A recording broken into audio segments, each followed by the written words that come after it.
Welcome back, everybody, to another episode of the Brainiac Blueprint, where we discuss the intersection of AI and how it impacts the business world today, and how it's impacting our esteemed guests, of course. I am your host, Kyle Lambert, founder of Left Brain AI and Action Hero Marketing. Today is another episode in our healthcare series, where we're going to be discussing marketing to local and community-based clinics. With that being said, welcome to the show, Senior Marketing Manager of Orchid Health, Jonny Cantrell. How are you, Jonny? Hey, doing well. Thanks for having me, Kyle. Of course. I'm looking forward to this conversation. I think it's always interesting when you're talking about local communities. There's always a unique style, a unique perspective that you need, especially from a marketing perspective. So, tell us a little bit about you, though. Let's set the stage. Who are you? Where are you from? What's your experience? Let everybody know who you are. Sure. As you mentioned, I'm Jonny. I've lived in the Portland metro area basically my entire life. I love it out here in the Northwest. If you've been, you know that we have mountains just 1 hour east of us, beaches 1 hour west of us, and have a ton of outdoor recreational activities. I've been in marketing probably for about a little over a decade now. Started at a CBD company being my first job, so doing social media for them. Left that, did some freelance work, and eventually landed at where I'm at now, which is Orchid Health. Been here since 2020. When I started Orchid Health, we had 3 clinics and about 40 to 50 employees. We're now at 6 clinics with nearly 100 employees. We've grown quite a bit. We serve rural communities, often underserved communities with lack of health options. We specialize in compassionate and exceptional care. Our appointments are, 60 minutes when you first meet with your provider to make sure that we really understand you. And we do our best to show up in our communities in their own unique ways. Being in Oregon, a lot of our communities are former logger towns. A lot of Bigfoot energy is out there as well. Haven't personally come across Bigfoot yet. But some of our patients certainly have, and a few of our staff members as well. So, I have a family, 2 young kids, beautiful wife, and we're just so grateful and fortunate to be, a part of Orchid and to be living in Portland during this time. Didn't find Bigfoot, but you found the wife and kids and the good job. So I guess things aren't too bad, right? Totally. Yeah. Sometimes that search for your wife is actually much harder than the search for Bigfoot. So it was nice that that part was, manageable for me. There you go. Amazing. Well, I'm excited to jump in. I love Orchid's, mission and who they focus on. I think something that we hear about a lot today, especially in the U.S., is just accessibility to healthcare. So it's great to be serving some of these underserved communities and these people that really need your guys' assistance. So do me a favor and just set the stage for Orchid. I know you said you've gone through a lot of growth, but what kind of services do you guys provide? What can people expect when they interact with Orchid Health? Yeah, so we're your primary care home. So we do your regular checkups. If you have an illness, scrape, or needing stitches, we'll help with those types of things. We of course will refer out for those larger, more complex things. But we try our best to be a one-stop shop in our communities. We are often the only health clinic in town. In fact, a lot of rural health clinics throughout the entire country are just closing down one after another. So it's been really challenging as an industry to have sustainability in it. Orchid's model outside of the care is we actually put our financial sustainability as the final pillar within our organization, with employee satisfaction being the most. As people are well aware, healthcare is an industry that has a reputation for burnout. So Orchid at the employee level is doing the best to prevent burnout, have flexibility in scheduling with the providers, and really working around it. So at our clinics, we of course work a lot with physician associates. We have nurse practitioners, and we also have, of course, MDs. And those are the ones who are giving the actual service. And we treat everybody from, someone who's pregnant and expecting to, a newborn baby, all the way to, helping support end-of-life care. Within our organization, we also have behavioral health, which is a little unusual to have within the building of a primary care facility. Our behavioral health is focused on short-term counseling that is like more results driven. So they have like up to 10 sessions. So not like a long-term deep psychiatric care, but just for more of, emotional support or grieving, many things in between that, as we all know. And then we also have a community health role at each of our clinics. And this role is really a liaison between the offerings of the community, from whether it's like transportation, grocery help, housing help, any of those kind of varieties of needs that can come up that can just create stability. They help work with folks to set them up in those regards. So our clinics are serving, the entire population of the rural towns that we exist in. And they do the best to be able to support everything under one roof. Like I said, when it does get more complex, we do have to refer out. And we have 6 clinics all throughout Oregon. We serve populations that, have about like 1,500 people, I think, all the way up to like 10,000 and growing.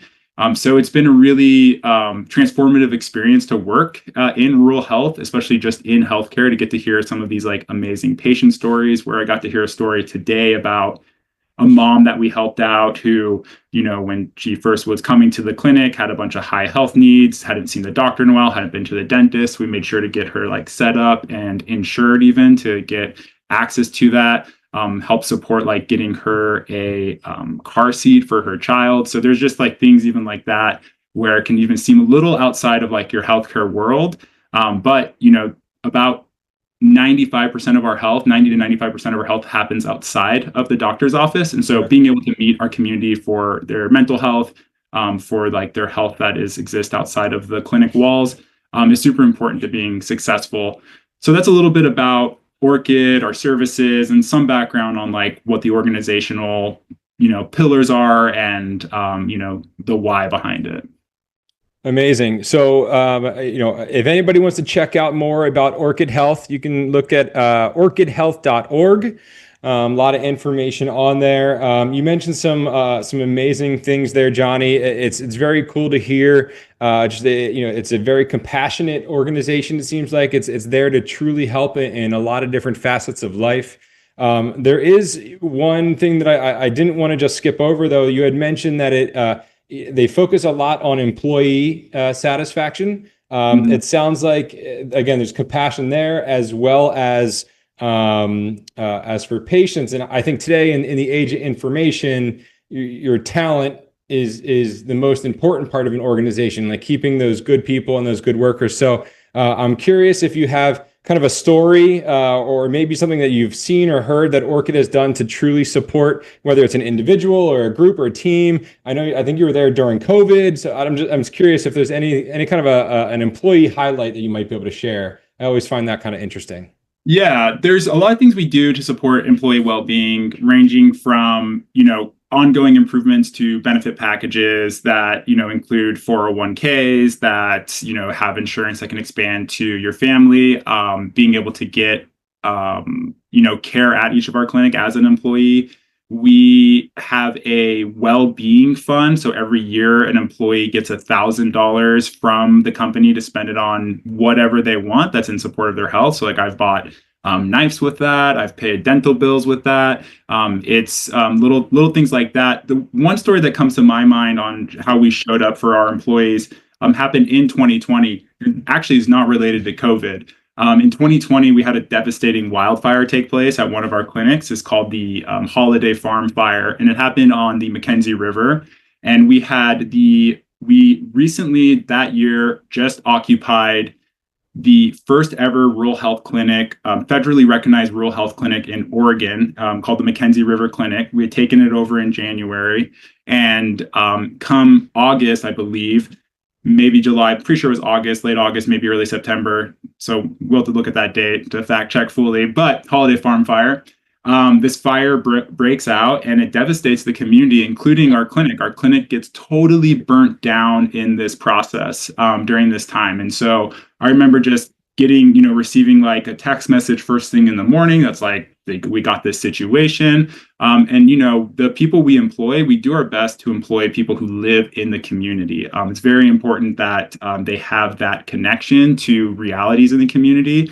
You often will hear us saying in some of our smaller communities, they'll say like, don't Portland our Estacada. And it's just really a saying of like, make sure that we honor the culture and heritage that exists in these clinics or in these places. And so we had multiple staff members have to evacuate their house. I believe a few even like lost their homes in the process.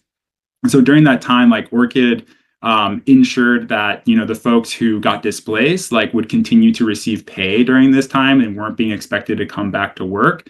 They also mobilized our entire teams that were around it. So we just had we had 3 clinics during that time. So the other 2 clinics made sure that their providers were available to help take incoming calls from patients who are also displaced. When stuff goes up in flames, literally, it creates such a huge ripple effect where, suddenly somebody who has an ongoing prescription is now without the ability to go access that prescription, to go to the pharmacy to pick it up. And so being able to have the larger network of providers step in to help support that. And this was also during COVID. And so telehealth had become, more regular use of it. And so we were able to connect with people via telehealth. And so Orchid as an organization, made sure that the employees felt ready to come back to work after experiencing something like that was collectively traumatic for them. Like I mentioned, tons of people lost their property. They're still rebuilding out there. When I would drive there before the fire, it's just lush green, beautiful, beautiful country. And, it's all burnt down. And so you still see it impacting it. And so that's like an example where I don't know how larger corporation or larger healthcare entity would have handled it, but I know the people who experienced it were super grateful that the company was willing to be flexible around their needs and not rush anything. And then even on the patient side of it, there is so much quick decision-making and innovation that occurred during this time where our financial director just happened to be connected with this other organization that happened to have a mobile health clinic. And so he called them on the phone, tells them the situation. They immediately lend it out to us. So then we're able to, once the fires were more manageable, come back in the mobile clinic, start providing care locally. Then the team started working out of a quilt shop. Once that became available, then we like redesigned the quilt shop to support the medical home. And just this past year or last year, we finally opened up in the original spot a brand new, like state-of-the-art clinic that was done through the help and support of, our local state representatives as well as the community. So that's just sort of, the 4 pillars of Orchid is employee satisfaction is the first one. Patient relationships is the second one. Third one is community health. And the fourth one is financial sustainability, with the belief that if our employees are happy, all of it will trickle into the rest of the pillars. And so this is just an example of like our 4 pillars in full support of it, and to eventually make this clinic that experienced this fire become financially sustainable now here in 2025, nearly 5 years later.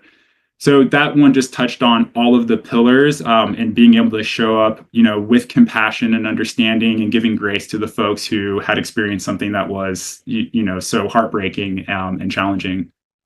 I always love to see mission and pillars in effect. And, these companies can always have this as a poster on the walls or on their website, but to see it actually lived and breathed, you have a situation here where, as if COVID wasn't enough, here comes a wildfire, something truly devastating, but it provides a point of unification and backed by empathy. And I'd have to say that these employees and probably the patients are probably no longer just employees and patients, but probably ambassadors, right? They truly appreciate what happened, and now they speak. You're out here speaking, great stories about it and everything. So it's very, very cool to hear. I love seeing that kind of stuff, and more organizations need to be acting that way. Because you're right, if employees are happy, almost everything else will kind of trickle down and take care of itself. So very cool. Yeah. Thank you for that story. I want to jump in a little bit to your role specifically around marketing. We've talked around marketing and how you really need to be building trust in the community. So it's a little bit different from a rural ecosystem as well. So can you just elaborate a little bit in terms of what your marketing looks like in a place where traffic may not be as important, or even quantity? You're really focusing on that quality. Totally. So, as mentioned, like we serve, lower populations, and we're often like the only shop in town. So I have found myself really in a space that is merging the world of community engagement, traditional media, and digital media. And so word of mouth is our number one referrer in our at our clinics. The second biggest referrer at our clinics is seeing a sign. So somebody saw the sign when they were driving and they said, "Oh, that's the health clinic. Great. I will schedule an appointment with them." So the sign at the actual physical location, not like a billboard or something? Yeah, the sign at the physical location, and so having to understand our clinics at the local level has become really important to being successful in it and the relationship building of it. Small communities can easily story tell in a much faster way than an urban community. Urban communities, you can kind of get siloed in whatever your audience is and your niche is.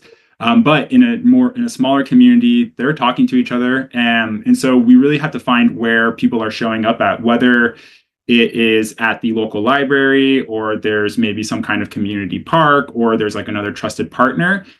So we really do focus on building relationships. When we come into a new town, one of the most important things that we do is connect with the school, connect with the local government, and then find other stakeholders within the community. And so, for example, our most recent clinic that we opened in Welches, Oregon, it's called the Hoodland Clinic. We worked with the original owners of the building to help give information about the clinic and the opening. And she had an audience of people on Nextdoor. And so she was our liaison, and she would share personally from her Nextdoor account about Orchid Health and the updates. And I would give her the information. And it was like this really unique way of like reaching it. I didn't pay for a digital ad. I built a relationship with somebody, like I would send her pictures of my kids, and all genuine. It's not like a fake thing. It was like we genuinely talked to each other. We built a relationship, and and then she was like, "Yeah, of course. Like, what do you want me to post? What do you want me to say?" But her endorsement was way stronger than showing up with any marketing I could have pushed out on like a digital side of it, because she's one of the people who has been in that community for decades. Her husband's family has been there for generations. They own a lot of property out there. And so being able to find those like unique ways in is why like that community engagement is so important. Then, on the digital side, like what we're really doing is hoping to sustain and build an audience of people locally within the community, but also engage on these like forums that they have. And so Facebook is a place where there's groups that exist, and on these groups you connect with the parents of the area, you connect with other community leaders, other business owners, to share your story or to let people know of happenings. And so I really find myself engaging in those areas of having like higher engagement. The posts that get the most engagement are like when it's like a very real, down-to-earth post that came directly from the clinic. It's not saying, "Hey, come get your behavioral health here," or whatever. It's really like the people that they know from their community showing up on their feed is like the most exciting thing. And so that's kind of like the cross section that I exist in, is like I said, is this sort of community, this traditional media. And then there's still the digital side, which has a lot of value. And we do see like plenty of results, especially from like email campaigns.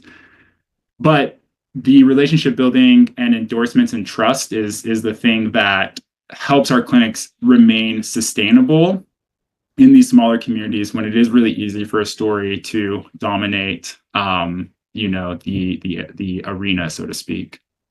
It's funny. I spend all my days, trying to crank out ads and putting together the perfect creative and landing page, and you just have some lady posting messages on Open Door for you. That's generating leads. That's so cool. I need to look into an open door lady over here. Totally. Yeah. Like just like connecting with the existing network and trust that, somebody's already built. It went a long way. That's so cool. No. I think that brings up an interesting challenge, though. I think if any marketers are listening and are thinking like me, there's the immediate thought of how do we measure this? You said that you have the digital impacts or the digital campaigns that you can measure their impact, the traffic, the clicks, whatever it may be. But there's some of this offline stuff that, really is just qualitative feedback and things like that. So how do you kind of understand what's working for you? Is there a measuring stick, or is it just like, we're committed to this, we know that this is important, so let's just keep doing it until we get, feedback or something that suggests we shouldn't be doing it? Yeah, I think, it is hard to quantify, like the value of these relationships. I think what I've learned since being at Orchid is that the local relationships are key to trust building. And without trust, then it can be a domino effect of storytelling and confusion around us. And so I would say it's more of a pulse check. And so we kind of will get feedback from the community or from our like other stakeholders. 3 of our clinics at Orchid Health are school-based health clinics. So we are co-located within the high school of the area. And we have to have a super solid relationship with the school district in order to feel successful. And we have to have a solid relationship with the parents of that district as well. And so we can sense when there's pot stirring happening in the community because we are locally connected to people who actually live there, like the people we've hired. Then, of course, we can like sometimes just see live on Facebook, somebody saying something, and then we can kind of begin to like make sure to support that reputation of it. And so I would say like it is more sensing and responding, like we know when it's off. And the other thing too is we're well aware of, we have goals for how many patients we want to see every day. We have goals for the total amount. So if we started to see a drop in some of these things, then there would be more of a push to like try to find, quantitative ways of doing it. But another example that comes to my mind, which like a little bit off, is like, print media, like these clinics that still have a local newspaper that's genuinely local, not bought off by like Pamplin or one of these big guys. Those ads work really well. And so like in our Hoodland clinic, it was like word of mouth, next door, and then Mountain View newspaper. Those were like the 3 biggest referral sources. And, it's like we have a big ad in there. We keep it going, good relationship with the owner. And those are like the measures when we see the referral reasons come in and sometimes through it. So, if we see referrals coming in through my school, like my child's school, then we know that our relationship's working in that sense. Like another example would be at our Sandy clinic, I work really closely with the director of communication, and he'll send off emails to the entire parent group, to every school that they have, letting them know about our service, letting them know about, if we're having sports physicals, if we have a new provider. He just does that whenever we ask. And a lot of that just came from the relationship building. So we see those. So the way we're able to track like whether or not these relationships are being successful is like when it shows up in our referral reasons for, why a patient chose to do it with us. And then we can say, okay, yeah, so like it is worth investing into it. And like I said, we know when it's off is like, it's basically, we'll hear if it's off. Sure. Someone in the community will tell us, and, we'll do our best to navigate that situation. Interesting. Yeah, there's always someone who will speak up if there's an issue. that's a good thing. A good thing and a bad thing, I guess. Totally. Yeah, depends on the issue, I suppose. Yeah.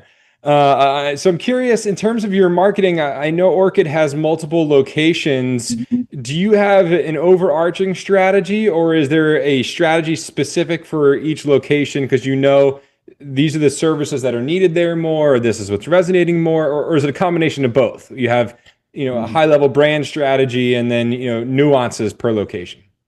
Yeah, there's a high level brand strategy, which, consists of showing up at these like certain touch points, as I've talked about. So that can look like events happening in our community, sponsorships that are happening in our communities.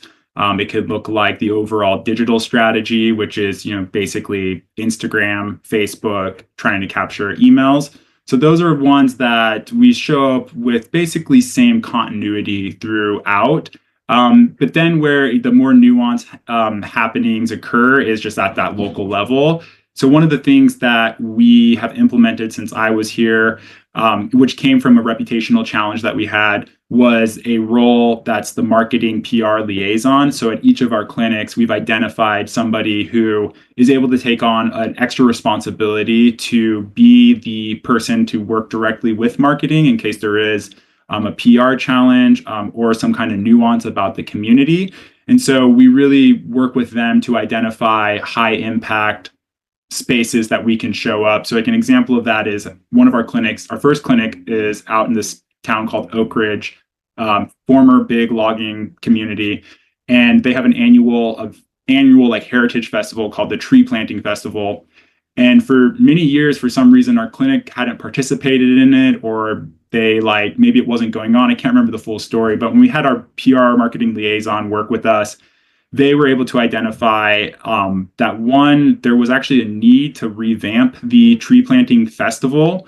And as a means to help support, and this is like kind of post-COVID. So this is like the first time people are really actually being able to get together. I want to say it's probably 2022.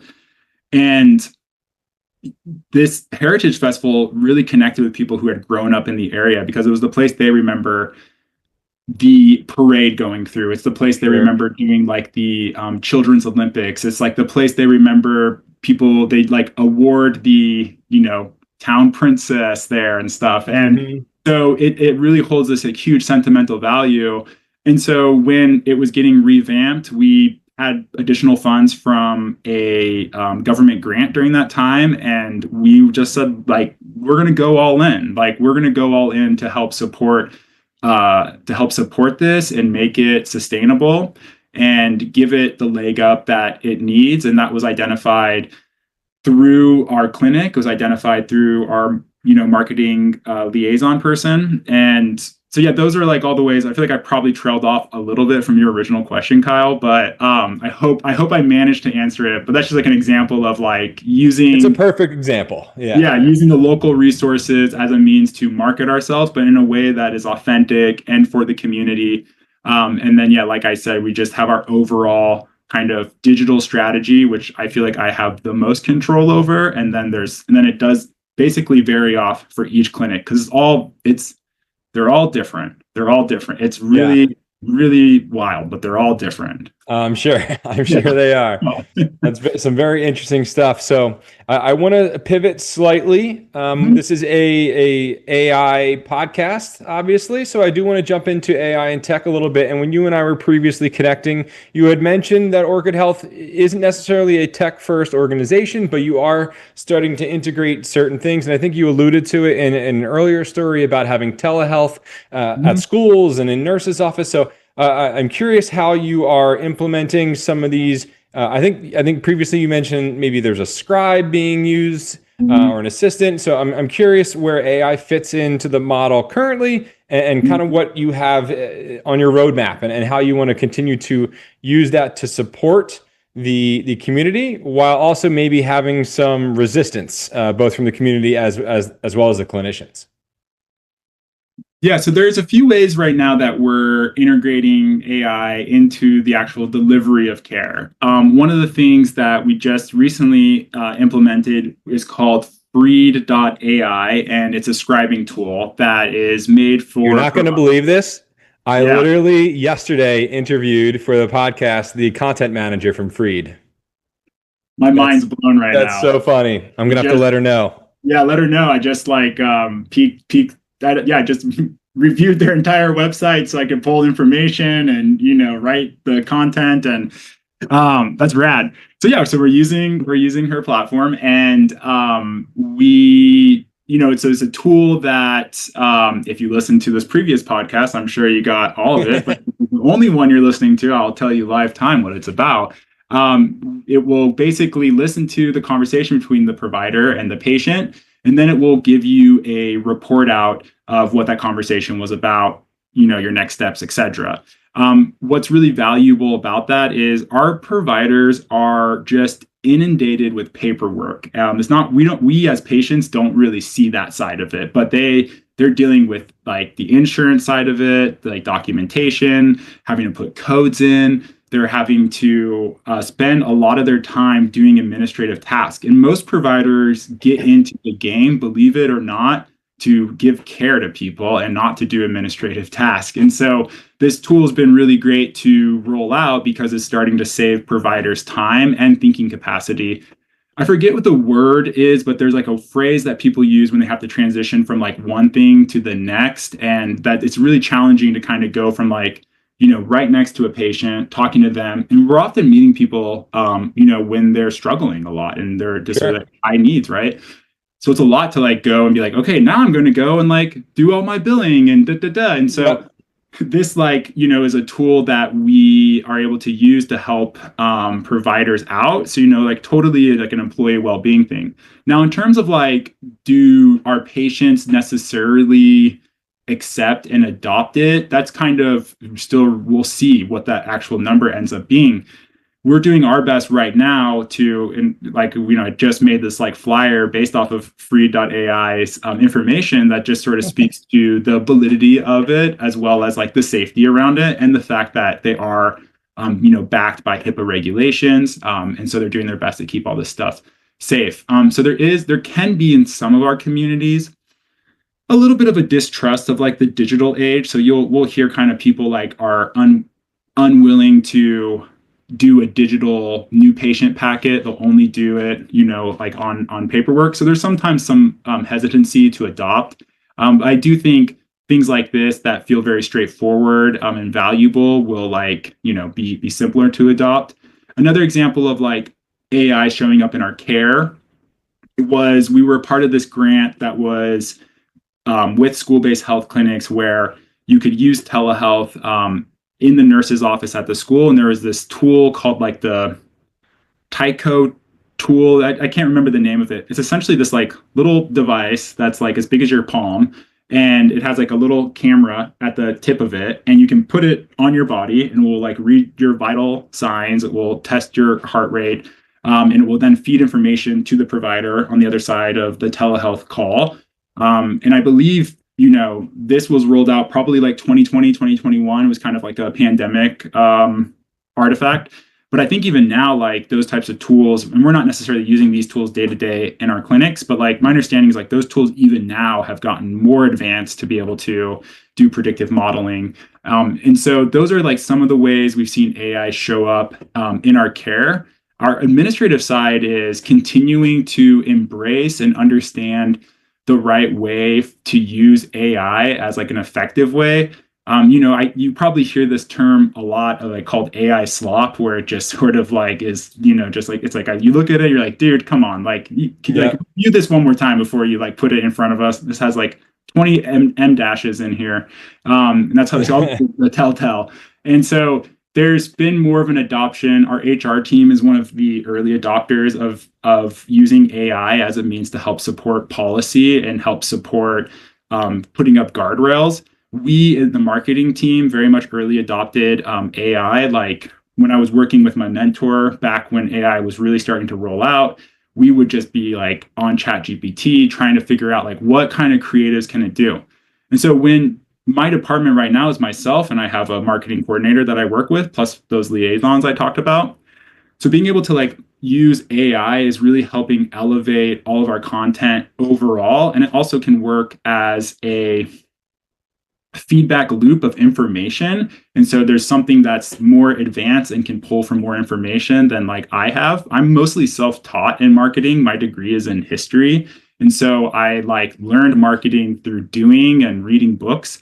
And then like this mentorship that I had, as well as like additional certifications. So, got the education eventually, but it's not like, I didn't go to school for it. And so AI wasn't in your history books? Not this time. Yeah. But yeah, so, using AI to like generate ideas from it, to help support copy, it's been able to help us expand like our overall like SEO and of course our actual like email campaigns. Because when you're just a department of 2 people, there's really only so much bandwidth that you really have to execute on stuff. And some stuff is like more more valuable than other stuff. So like, for example, as I told you earlier, our second biggest referrer is signs. So like when we get a request to update a sign, it's like we take that very seriously. And I learn a lot about signs and I learn a lot about permitting. And I was able to, with AI, like be like, what are the city's codes and regulations for permitting this type of sign? And what do we have to do? And it cut down on like hours of research that I would have had to just sit there and do. And it's like, that's, as a marketer, like my favorite thing to be doing is creating, whether it's a video, it's a graphic, or it's writing. That's what I love to do. And so those are the ways that, at the clinical side, we've been integrating some AI. I'm actually sure there's probably more ways that I don't even know about, and then on the marketing side, that's how we're leveraging AI to really sort of give us like almost an agency suite of information and copy and ideas. AI has been great because, to your point, it just allows you to focus on the stuff that you really want to, and eliminate these tasks that are just time sucks, right? You can work on what's really important. So to your point, instead of reviewing 4 hours of documents to understand what this permit means, 5 seconds later, exactly how to handle it. And to me, it's so cool. I love where it's going. It's so powerful, and it's only going to get even more powerful because of its own feedback loop and everything. So I love where you're using it. I'm curious if if you have plans to help with streamlining and kind of understanding, I guess, like streamlining, segmenting how you're working with each of the clinics. Because we talked about how the marketing is different, and I think there's even operational benefits and communication benefits and things like that. Is there ways that you're kind of pushing that out to each clinic as well? Right now, there's this back burner ambition that I'm working on, which is I'm essentially like training and having AI give me prompts. So, like train it on our brand guidelines, our brand voice, etc. And then I'm like having it come back with, and then I'll feed it even information on like our clinics, their sort of socioeconomic makeup, their ethnic makeup, all the things, and using that to then kind of like get the prompt of what it is. And so I've been working on trying to establish basically like a playbook that our clinics can use so they can kind of go around marketing if they need to, as a means to quickly communicate something, quickly send an email out. So those are kind of like on the back end. It hasn't been fully integrated, in any capacity. We also, like I said, because we do feed it the information so we can help have like a more holistic understanding of the communities that we serve. It's been definitely helpful in, determining audiences. And so like, for example, I remember using AI to one of the clinics. They came and said, we want to promote telehealth. So I said, okay, great, let's promote telehealth. But who are we going to promote it to? Like, who's this campaign for, right? And so with using AI and then feeding it, the information I had about this community, it was really cool because it basically identified like, your biggest target here are going to be like working moms of this city. Like working moms are going to be the highest probability of doing it. So it was like an interesting way of giving it all this like local data information, the information that I also have from our clinics of like who's adopting telehealth, because adoption of telehealth is like its own rollout. And that's like was the determining factor of it. And so from there, I was able just to create content that was super targeted towards like working moms. And, as and probably many of the listeners here know, it's like the social media audience building and demographic information that you have available is just so wild. And so you can really get like just such hyper targeted ads to people to meet them where they're at. So those are like some of the ways that we, like feed it information to really start to like segment it. Some of the ways that we are trying to build it into our actual clinics, and just continuing to support the actual like autonomy and uniqueness of the places we serve. Very cool. I think you hit on a really important point, and I want to kind of reiterate this. And you talked about the audience, you talked about the working moms. Why are we doing this? Who is it for? That needs to be at the core of every marketing campaign, let alone a local community-based organization. So just to kind of put a bow on this conversation in terms of AI and content, you guys obviously, your strategy is content with heart, right? Having some good storytelling and compassion and empathy. So I'm curious as to how you determine, is AI an appropriate use for writing this piece or creating this image, or, when is it the right time to use it? Or is it, do you give it a shot and then say, okay, I need to make some tweaks here? What is your kind of philosophy with AI being a part of that story, to make sure that you are staying compassionate and really on brand for the organization? Yeah. I love that content with heart, and that like resonates a lot. The Orchid logo is like a heart, with our colors surrounding it. And so we don't want to lose sight of the people we're serving. And so I'll give you an example. We have a provider that's been working with us for 7 years, super well-liked provider. And he's actually going to be leaving in October. He has a new opportunity, so he's heading out. So they're like, hey, we got to like communicate this to our patients. And then on top of that, the main provider of the clinic is going to go on paternity leave around the same time. He's expecting a new baby. Because why not? Yeah, why not? Because when you got a fire, you got to just add some fuel to it. So this is like an example of where like I like using AI is helpful in the structure of it, but then like the actual like talking to the real people who live in the community has to be our voice. And so those are situations where I feel like it's appropriate to get the first draft just to like get it on the table. Here's the information, here's what we know, like get the flow for me just to like get it out there. But then like beyond that, it's like, let's cut, let's put the heart into it. Let's make sure we're really talking about this as a human, and like, making sure that our trust is continuing to be built. And even with like the graphic aspect of AI, like I have no problem with our marketing coordinator or myself using AI to help generate that first pass of it. But I don't want us to pull the picture off of AI. I don't want us to, download the JPEG and be like, great, this is going to work. It's like, as a creative, like you already know how that's going to get pixelated in like 3 minutes after it gets forwarded 10 times, and you'll be able to use it on a sign and stuff. And so we're like, hey, you can take it, but build it out yourself, add your own unique spin to it, but make sure we can actually have like the existing artifacts.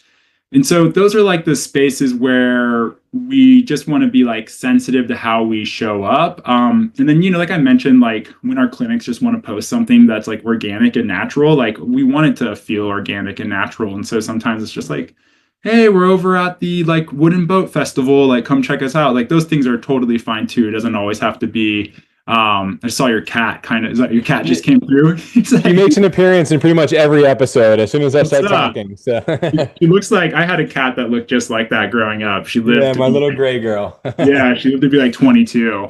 But yeah, so those are like, that's kind of how we use it to help build maybe the foundation of it, but then sort of take it to the level so it does feel like more aligned with the way that we are communicating, especially when it is related to information that is sensitive or can impact the clinics or the people we serve. Very cool. Very cool. I love that. So we're getting to the end here. I wanted to provide or ask the almost impossible question of what is your prediction? Do you have any kind of thoughts of what you think is going to happen in the future of healthcare and health tech, and how AI might be continue to integrate in there? Yeah, AI is a tool that can be used to really advance our society, and it can be a tool that can be used to just like literally destroy the society that we have. I hope to see AI being used to help providers make better decisions and to understand people's health more holistically. There's so much opportunity there. And you get into like the quantum computers and the like those kind of, it gets really wild for possibility. And so it's it's like I believe that if we use AI in a way that is beneficial to society, that like we could be curing every disease. We can be running models that cure every disease. We can be finding ways to be healthier. I think you do need somebody at the center of it to help navigate it. Humans are just we're so complicated, and we need so much more than just like a sterile interaction to be able to fully understand and appreciate it. So I hope that with healthcare, that as AI continues to get integrated, that the providers are still kept at the center as the people who are going to be the best to advocate for your health, and that they can use the tool to help better patient health. On the marketing side of it, I really just see like it honestly is the same kind of game where like there needs to be the person at the center of it who can help it navigate, but I don't know if it should 100% take over, or we should lose sight of like the actual creation. I like, for example, like I haven't used any of the video features of AI yet, and this is because I have a video background and have just like a lot of hesitancy over like adding that into the stuff that I've already built out, because does just take away the humanity of it. And so I hope that as it continues to grow, that we as a collective society can understand and like put in place the guardrails that aren't going to impact people negatively, and there's not suddenly like a mass crisis where people are unemployed, and there's no more work anymore because the AI overlords are just like doing it. And then we got like what's this like was it like Sarah Connor, Sean Connor from stuff happening? Like we don't need any of that. So like I said, I'm optimistic that we can use it as a tool, and I'm hopeful that as the tool grows, that it just makes us better at our jobs, but doesn't take away our jobs. That's so in line. I think once an episode, I end up saying that AI should be human empowerment versus human replacement. I think that's the best way to be using it. To your point about using AI for cures and treatments and everything, little teaser on Thursday, I'm recording an episode with a gentleman who is at it's called like a precision oncology type of organization, in which they're using AI to read and analyze biomarkers for specific cancer types and everything. So I'm very excited for that. I think it's going to be very, very cool conversation. So little teaser there. So I appreciate that. I want to jump into just a couple rapid fire questions just to kind of understand you a little bit more and just have some fun. So we have 5 quick ones here for you. So I ask everybody this, or some version of this. Genie in a bottle offers you one wish, and that wish has to be a functional workflow or AI or some automated system. What would that be? Social media. It would be great to have social media. It's just, I'm at the age now where it's like mini millennials are kind of getting hit up with this, where we're just like, we got to go back to simpler times. I would love for like just my social media to be fully automated. I can walk away from it. That would be my wish to the genie. Take care of social media. Don't make me make another social media post again. Start rubbing some lamps. Yeah, totally. What is harder, convincing someone to get a flu shot or to sign up for a digital newsletter? Boy, gosh, it's like, what is our flu shot adoption? I will say digital newsletter, only because I don't fully know what our clinic's flu shot adoption rate is. So I'm just going to assume that they do a great job and everybody gets hit up with it. Give them the benefit of the doubt. Yeah, just benefit of the doubt. So I'll say for now, it's probably I'll go with the getting the email. But although we've built some pretty good email lists too, so yeah, just to say, like we have an email list as well. So yeah, I'll say that for now. But yeah, that's that. I'll ask one of my providers and I'll send you an email with what they Perfect. think. Yeah, we'll do a follow up to this. Yeah. If you could choose any superpower, what would it be? Teleportation. Ooh, I like that. Yeah. If you went viral for something non-work related, what would have happened? What would be in the video? Oh, it would probably, I told you this when we met initially, I do improv. And so I would imagine it's probably me making an ass out of myself on stage. Perfect. Yeah. Perfect. Get some good laughs. Yeah. Lastly, what are you binge watching currently? Oh, so you know how I talked about this, like going back to the 90s. So we got rid of our smart TV, got a dumb TV. So we're just a DVD and Blu-ray family right now. So Wow. Okay. binge watching is less available in this model, but I'll say it's had me revisit my DVDs. I have like Simpsons seasons 1 through 12 on DVD, and I started rewatching those, and I was like, oh yeah, like I remember why I totally fell in love with this show as a kid. So The Simpsons, even though it's still going, but that's the one for me right now. Very cool. I like that answer. Amazing. All right. Well, Jonny, we're at the open forum section. Just wanted to give you a minute here. Is there anything that maybe we didn't talk about that you're passionate about and you wanted to call out? I know we talked through a bunch of different things, but anything that you find really important that you want to make sure the listeners hear? Well, thanks for the open forum.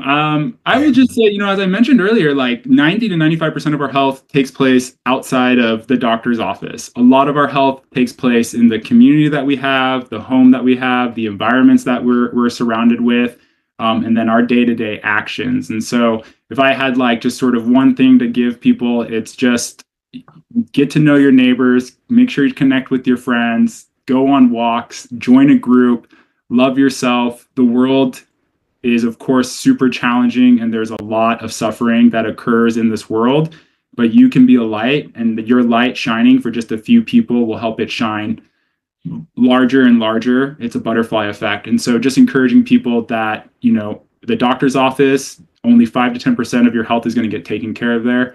The rest of your health is going to be taken care of in your day-to-day life. And it doesn't take much. Going on a daily walk, connecting with somebody you know and love, will go a long way. So I just say connect with people that you know and love, and find a hobby. That is a beautiful sentiment, an amazing way to end this episode. So, Jonny, I really appreciate all of your insights, taking your time to come on here, have a conversation with me. If for anybody that wants to connect with Jonny, it's Jonny Cantrell, Cantrell on LinkedIn. You can find him on there. Orchid Health, again, is orchidhealth.org. Lots of good stuff going on. So everybody, please go on, share some love. Jonny, thank you again for joining me on the Brainiac Blueprint. If you don't mind, look at the camera and say, stay brilliant, Brainiacs. Stay brilliant, Brainiacs. Awesome. Thank you, Jonny. Thanks, Kyle. Take care. You too. Bye.